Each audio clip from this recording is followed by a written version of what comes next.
одинокая пенсионерка во дворе своего дома увидела 4 мальчиков. Опасаясь, что у ребят плохие намерения, она собралась звонить в полицию, но разглядев, чем они заняты, тут же расплакалась от счастья.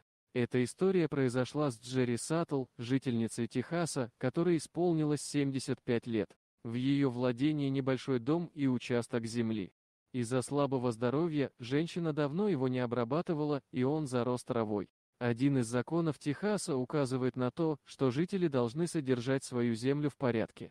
Например, чтобы не получить штраф, трава на участке должна быть не выше 45 сантиметров. Джерри и не подозревала о существовании подобного закона, и визиту полицейских с ордером на арест была удивлена. Оказалось, что женщине уже несколько раз высылались денежные штрафы за неухоженный участок, который она не платила. По словам пенсионерки, она ничего не получала.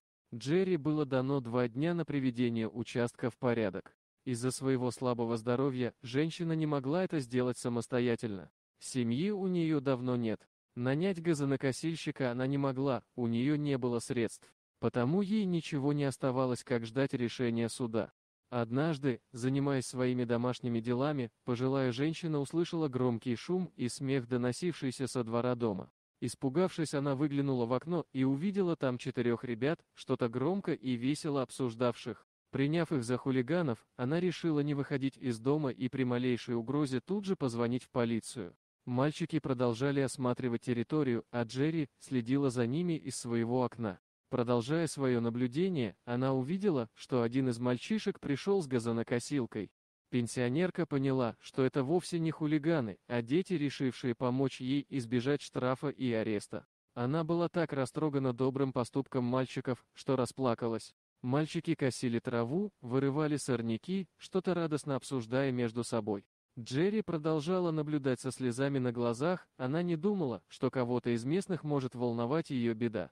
После того, как женщина все же заговорила с детьми, она узнала, что это родные братья, случайно увидевшие на ее участке высокую траву. Понимая, что сухая трава в жару может представлять опасность, решили ее скосить, не дожидаясь трагедии. О том, что женщине угрожает тюрьма, они и не подозревали.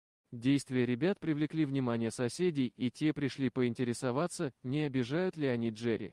Узнав, в чем дело, соседи вынесли детям бутерброды и присоединились к ребятам, задействовав свою технику для облегчения работы. Всего за несколько часов участок был приведен в порядок.